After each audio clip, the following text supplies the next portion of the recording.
£190 million reference में बानी PTI की जमानत मंजूर। इस्लामाबाद हाई कोर्ट ने महफूज फैसला सुना दिया। बानी पीटीआई को रिहा करने का हुक्म। अदालत ने 10 लाख के मचलके जमा कराने की हिदायत की। जमानत के बावजूद बानी पीटीआई जेल में ही रहेंगे। बानी पीटीआई की साइफर और इद्दत केस में सजा मुअत्तल नहीं हुई। डिस्ट्रिक्ट एंड सेशन कोर्ट ने बानी पीटीआई को थाना खन्ना के मुकदमे से बरी कर दिया। शवाहिद नाकाफी होने की बुनियाद पर आजादी मार्च और 2022 में दफा 144 की खिलाफ वर्जी पर बरियत मंजूर की।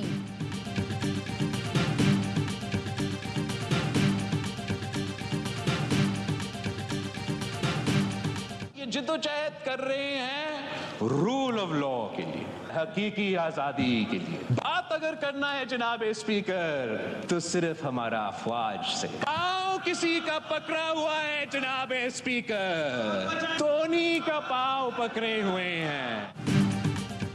9 मई फौजी क़यादत के खिलाफ नाकाम बगावत थी। इस किस्म की हर साजिश हमेशा के लिए नाकाम रहेगी। 9 मई की दहशतगर्दी पर माफी नहीं मांगते तो उन्हें भुगतना पड़ेगा। बिलावल भुट्टो जरदारी का कौमी असम्बली में धुआंधार खिताब। कहा, एक रात की जेल में इनका लीडर इतना घबरा गया कि ऐलान जंग कर दिया। रो रहा है कि मुझे निकालो। जिद्दोजहद कर रहे हैं कानून की बालादस्ती और जमहूरियत की, लेकिन बात करनी है फौज के साथ। सियासतदानों से बात नहीं करते, ये उनके पांव पकड़कर जबरदस्ती मुदाखलत करा रहे हैं। हम डायलॉग की बात करते हैं तो इसका मतलब ये नहीं कि समझौता करने को तैयार हैं। ये समझते हैं केपी में वज़ीर आला इन्होंने बनाया है, हकीकत कुछ और है। अली अमीन गंडापुर ने सबसे पहली मुलाकात मोहसिन नकवी से की थी। वज़ीर आला केपी खान साहब को दिखाने के लिए हवाई फायरिंग करता है।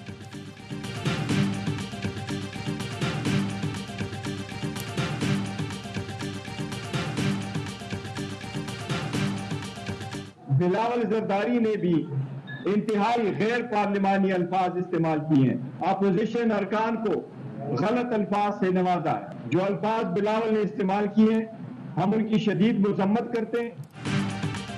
बिलावल भुट्टो ने आज गैर पार्लिमानी अल्फाज इस्तेमाल किए, शदीद मजम्मत करते हैं। चेयरमैन पीटीआई बैरिस्टर गौहर की मीडिया से गुफ्तगू। कहा, ये लोग ट्रम्प सिस्टम के बेनिफिशरी हैं। हम कोशिश कर रहे थे कि ऐवान अच्छे तरीके से चले। जमहूरियत चलनी चाहिए, पार्लियामान में बात होनी चाहिए। बिलावल को कल असेंबली फ्लोर पर जवाब देंगे। अफसर हो या मेरे जैसा मेंबर कौमी असेंबली, वो नाहिल हो सकता है, लेकिन तौहीने पार्लियामेंट में आप किसी जज साहब को नहीं बुला सकते। तो सजा और जजा का सिस्टम सबसे पहले तो आपके अंदर बेहतर होना चाहिए। 190 मिलियन पाउंड केस की जमानत मेरे लिए खास बात नहीं। बानी पीटीआई को हमेशा फेवर मिलती रही है। मुझे तौहीन अदालत पर सजा हो गई, लेकिन बानी पीटीआई को कुछ नहीं कहा गया। आम आदमी को इंसाफ देने में किसका दबाव है? नून लीगी रहनुमा तलाल चौधरी की प्रेस कॉन्फ्रेंस। कहा, कमरे अदालत में कोई ऊंचा भी नहीं बोल सकता। लोग हमसे पूछते हैं कि हम किसको खत लिखें। जो कानून साजी की गई है इस पर भी अमल नहीं हो रहा। आम आदमी ज़िले अदलिया के काम से मुतमईन नहीं।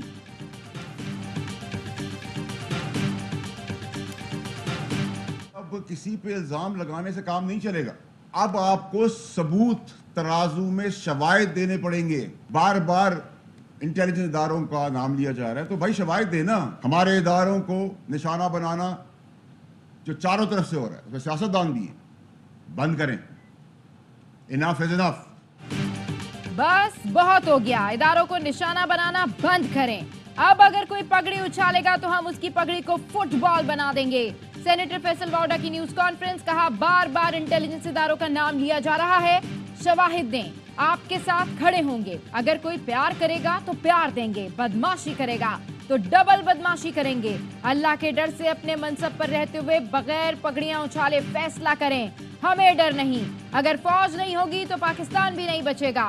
कानून बनाने वाले दोहरी शरीयत नहीं रख सकते तो जज कैसे रख सकते हैं? 2 मीडिया हाउसेस सुन लें। वो दिन गए जब आप उठाते बिठाते थे। मैं बताऊंगा उठाना और बिठाना किसे कहते हैं।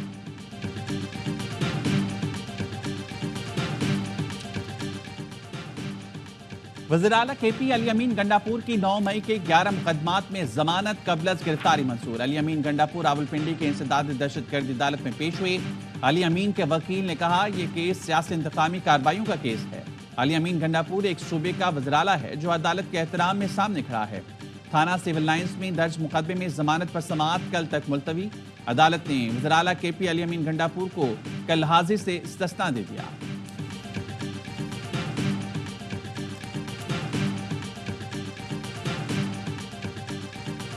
गवर्नर साहब बड़े अमीर कबीर आदमी हैं, बड़ा उन्होंने पैसा कमाया है। इस्लामाबाद में उनके कई घर भी हैं, वो वहाँ भी रिहाइश रख सकते हैं, रहते रहे हैं इस्लामाबाद में। KP में तो वो रहते ही नहीं है। गवर्नर की एनेक्सी जो KP हाउस के अंदर है, वो चंद कमरे हैं, वो चूंकि ज्यादातर इस्तेमाल में नहीं रहते, इसलिए ये फैसला किया गया कि इसके टेक ओवर करके इसमें जो रिहाइश है वो मेंबरान को और वज़रा वगैरह को इस्तेमाल करने दी जाए। खैबर पख्तूनख्वा हाउस में गवर्नर के लिए मुख्तस ब्लॉक खत्म। सूबाई हुकूमत के तर्जुमान बैरिस्टर सैफ कहते हैं गवर्नर दिल न हारे, उनका दाखिला बंद नहीं करेंगे। फिलहाल वो सिंध हाउस में क़याम का बंदोबस्त करें। गवर्नर के लिए KP हाउस में मुतबादिल रिहाइश का बंदोबस्त किया जा रहा है। गवर्नर KP से एनेक्सी की बंदिश पर सवाल। फैसल करीम कुंडी ने कहा, अगर मुझे कोई पसंद नहीं तो मैं उसकी गवर्नर हाउस आमद पर पाबंदी नहीं लगाऊंगा। गवर्नर हाउस कभी किसी के खिलाफ साजिश का गढ़ नहीं बनेगा। सूबाई हुकूमत के पास मैंडेट है, वो डिलीवर करे, मैं साथ दूंगा। ममालिक के किसानों को पाकिस्तान का आवाम का टैक्स का पैसा उनको दिया गया और इंपोर्ट करवाया गया व्हीट। ना सिर्फ पाकिस्तान की मईशत को नुकसान हुआ, ना सिर्फ वो पैसा जाया हुआ, मगर आज तक हमारा किसानों का मुआशी कत्ल जारी है। बाहर से गंदम मंगवाकर पाकिस्तान को नुकसान पहुंचाया क्या? निगरान दौरे हुकूमत में दूसरे मुल्कों के किसानों को पाकिस्तान के अवाम का पैसा दिया क्या? बिलावल भुट्टो जरदारी ने एहतिसाब का मुतालबा कर दिया, कहा किसान हमारी मुआशी शहरग है, हुकूमत कमेटी खेलना बंद करे। वज़ीर आज़म स्कैंडल में मुलविस लोगों को ढूंढ कर एक्शन लें। नालायक और नाअहल लोगों की वजह से किसानों का नुकसान हुआ। हुकूमत किसानों से गंदम खरीद कर गलत फैसलों का अजाला करे। फौरी एक्सपोर्ट से पाबंदी हटाए, गंदम खरीद कर फलस्तीन के मजलूम अवाम को भेजे।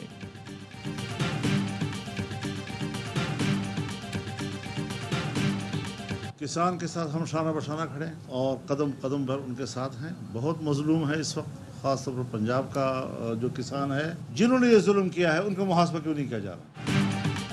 किसान के साथ जो जुल्म किया गया, इस पर पूछगछ होनी चाहिए। जालिमों का मुहासबा क्यों नहीं किया जा रहा? मौलाना फजल रहमान का किसानों के शाना बशाना खड़े होने का ऐलान, मुतालबा किया हुकूमत मुस्ताफी हो और मुल्क में इलेक्शन असर न होने चाहिए। बोले इस वक्त वज़ीर आला और गवर्नर मेरे हल्के से हैं, वो जीते नहीं मगर फिर भी हैं। मेरी खुशकिस्मती कि मेरे मद्दे मुकाबिल बड़े मनसब ले रहा है।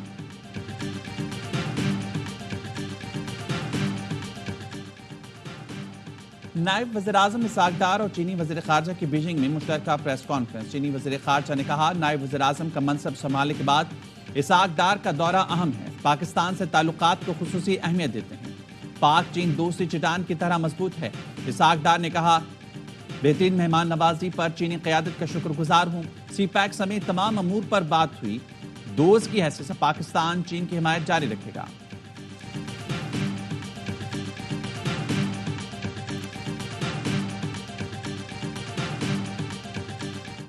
सुप्रीम कोर्ट में केस लगा हुआ है। खान को उन्होंने जो है वीडियो लिंक के जरिए सुप्रीम कोर्ट ने बुलाया है। ये ऐवानों में बैठे हुए ये थर-थर कांपेंगे। पानी PTI कल वीडियो लिंक पर सुप्रीम कोर्ट में पेश होंगे। ऐवान में बैठे लोग थर थर कांपेंगे।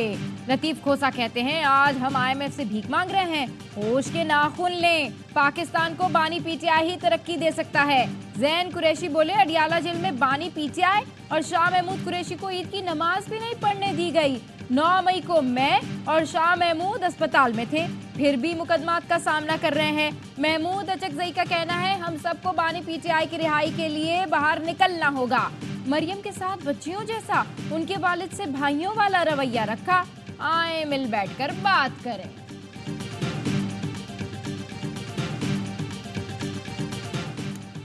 पनामा लीक्स का क्या हुआ था जो अब प्रॉपर्टी लीक्स का रौला पड़ गया? नवाज शरीफ का पनामा से ताल्लुक नहीं था, लेकिन उन्हें टारगेट किया गया। अब प्रॉपर्टी लीक्स में क्या नया इंकशाफ हुआ है? वज़ीर दिफा ख्वाजा आसिफ का ट्वीट, लिखा, प्रॉपर्टी लीक्स में परवेज मुशर्रफ, शौकत अजीज, वापडा और बहुत से नाम सामने आ रहे हैं। जो नाम सामने आ रहे हैं वो पहले भी थे और वो इनकारी भी नहीं थे। वारदात क्या हुई है कोई बताए? पुराना डब्बा फिल्म का चरबा है। हमारे पास ये कानून ज़रूर मौजूद है कि अगर कोई पाकिस्तानी बाहर मुल्क में जुर्म करता है तो वो पाकिस्तान में सज़ा होगी, लेकिन ये कोई जुर्म नहीं है कि आप बाहर इन्वेस्ट करें। अलबत्ता ये ज़रूर जुर्म है कि अपनी प्रॉपर्टी को आप डिक्लेयर नहीं की हुई या नहीं आपने छुपाई हुई है, फिर आपके खिलाफ कार्रवाई होगी। बैरून मुल्क प्रॉपर्टी खरीदना जुर्म नहीं, डिक्लेयर ना करना जुर्म है जिस पर कार्रवाई होगी। चेयरमैन पीटीआई बैरिस्टर गौहर कहते हैं कब्जा न हो तो ओवरसीज पाकिस्तानी खुद पाकिस्तानी अपने मुल्क में सरमायाकारी करें। शिबली फराज ने कहा अशराफिया मुल्क से पैसे निकालते हैं, सरमायाकारी नहीं करते, चोरी का पैसा कोई मुल्क में नहीं रखता। 4 सालों की हुकूमत थी, आपने क्यों नहीं रिफॉर्म्स किए? हमने 2018 में इलेक्शन लड़ा है, फॉर्म 45 ही नहीं दिए, गन पॉइंट पे हमारे वोटों की गिनती नहीं की, 3 दिन तक कराची का रिजल्ट नहीं आया। आप अपनी मर्जी की इंटरवेंशन चाहते हैं। एमकेएम पाकिस्तान के रहनुमा मुस्तफा कमाल के ऐवान में तहरीक इंसाफ पर गोलाबारी, कहा पीटीआई के पास 4 साल थे, इलेक्शन रिफॉर्म्स क्यों नहीं किए? आप अपनी मर्जी की मुदाखलत चाहते हैं, आप चाहते हैं आपके लिए मुदाखलत हो तो वह हलाल है। मफामत वक्त की जरूरत है, अगर 2029 का इलेक्शन ठीक कराना है तो आएं, बैठे हुए इस्लाहात करें, वरना मसाइल हल नहीं होंगे।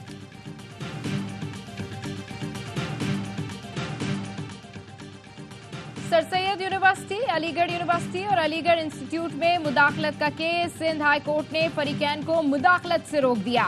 सिंध हुकूमत समेत फरीकैन से 30 मई को जवाब तलब। दरखास्त में कहा गया था साबिक सेक्रेटरी अरशद खान और दीगर आइंदा इलेक्शन पर असरअंदाज होने के लिए तालीमी इदारों में मुदाखलत कर रहे हैं। पाकिस्तान का फतह 2 गाइडेड रॉकेट सिस्टम का कामयाब तजुर्बा। रॉकेट सिस्टम 400 किलोमीटर तक हदफ को कामयाबी से निशाना बनाने की सलाहियत रखता है। ISPR के मुताबिक तजुर्बे के दौरान मुख्तलिफ ड्रिल्स, तकनीकी अमूर का मुशाहिदा किया गया। सदर मुमलिकत, वज़ीर आज़म और सर्विसेज चीफ की रॉकेट सिस्टम के कामयाब तजुर्बे पर मुबारकबाद। फतह 2 गाइडेड रॉकेट सिस्टम को पाक फौज के आर्टिलरी डिवीजन का हिस्सा बनाया जाएगा।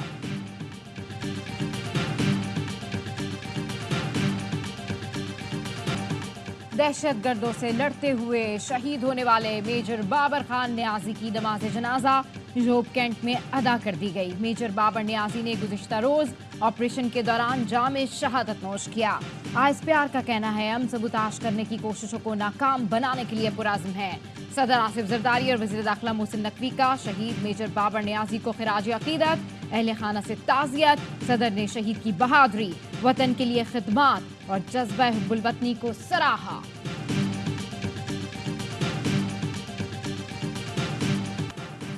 कराची में वालदैन का इकलौता बेटा डकैती मज़ामत पर जान से गया। जां बहक निहाल अपने मामू अयास के साथ गुलशन मेमार से वापस आ रहा था। जमाली पुल के करीब मज़ामत पर निहाल ने फायरिंग करके डाकू को मार दिया। हलाक डाकू के साथी की फायरिंग से निहाल जां बहक और अयास जख्मी हुआ। कश्फ मामूर पुलिस एहलकारों से मुकाबले के बाद फरार डाकू मारा गया। Opposition leader Sindh assembly Ali Khurshidi कहते हैं कराची से कश्मीर तक ये सूबा डाकुओं के हवाले कर दिया गया।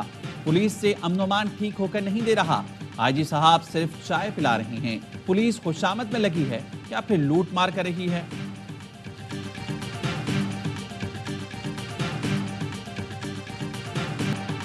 कच्चे के डाकुओं ने कंदकोट से अगवा मजदूरों की मजीद वीडियो जारी कर दी। मुतालबात ना मानने की सूरत में मुगवियों के कत्ल की धमकी दे दी। पंजाब से ताल्लुक रखने वाले मजदूरों को 5 रोज कबल तंगवानी थाने की हुदूद से अगवा किया गया था। वज़ीर आला सिंध का पन्नू आकिल से बच्चे के अगवा का नोटिस, IG से रिपोर्ट तलब कर ली। कहा डाकू घर में घुसे तो पुलिस कहां थी। वज़ीर आला ने कच्चे में ऑपरेशन मजीद तेज करने की हिदायत कर दी। कराची में एक और बच्चा नाले में गिरकर जां बहक। 4 साल का यासीन लांडी में वालदा के साथ रिश्तेदार के घर जा रहा था। वालदा कुछ फासले पर थी, ध्यान हटा तो बच्चा नाले में गिर गया। 1.5 घंटे की तलाश के बाद यासीन की लाश नाले से निकाली गई। मुजफ्फरगढ़ में थर्मल बाईपास पर फायरिंग से मुकामी सहाफी जां बहक। पुलिस के मुताबिक अशफाक अहमद सियाल को मोटरसाइकिल सवार मुल्जिमान ने कत्ल किया। मुल्जिमान की गिरफ्तारी के लिए छापे मारे जा रहे हैं।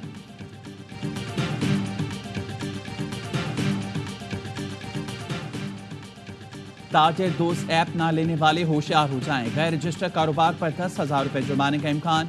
नॉन वायरस के बैंक से 50,000 नकद निकालने पर 0.9% टैक्स लगेगा। आइंदा माली साल के बजट में तजावीज़ शामिल कर ली गई। ताजिर दोस्त ऐप में शामिल ना होने वालों को नोटिस भेजे जाएंगे। गैर रजिस्टर्ड कारोबार के खिलाफ इनकम टैक्स ऑर्डिनेंस सेक्शन 182 के तहत कार्रवाई हो सकती है। बजट में गैर जरूरी और लग्जरी अशिया की दरामद पर टैक्स बढ़ाने की भी तजवीज़।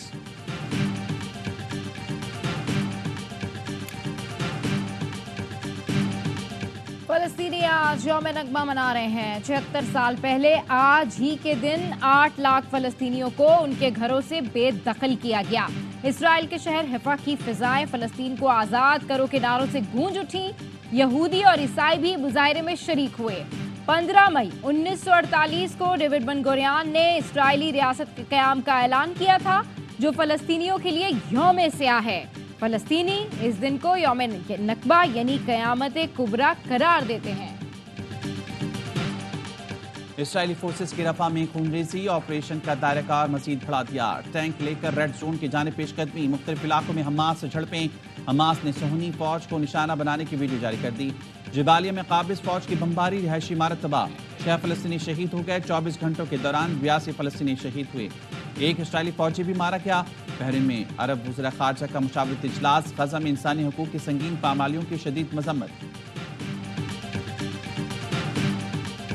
जॉर्जिया की पार्लियामेंट अखाड़ा बन गई। अरकान गुत्तम गुत्ता हो गए। गैर मुल्की एजेंट से मुतालिक बिल पर बहस शुरू हुई तो अपोजिशन भड़क उठी। अरकान एक दूसरे पर चढ़ दौड़े। हंगामा आराई के बावजूद हुकूमती बिल पास हो गया। अपोजिशन ने कहा बिल जमहूरियत के लिए खतरा, यूरोपीय यूनियन में शामिल होने की कोशिश को नुकसान पहुंचा सकता है।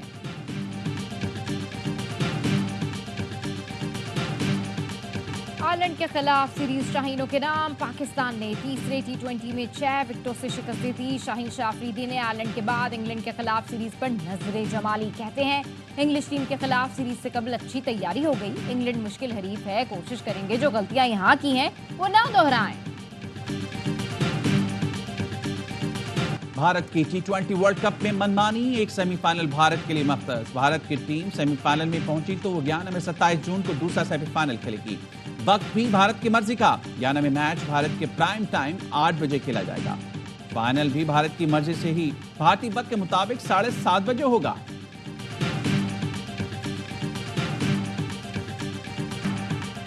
मारूफ ड्रामा निगार अनवर मकसूद की पाकिस्तान लिटरेचर फेस्टिवल कोयटा में तीखी बातें। कहा उन्हें बलूचिस्तान का खोया पसंद है। बोले मोइन अख्तर से बेहतर फनकार मिल गया।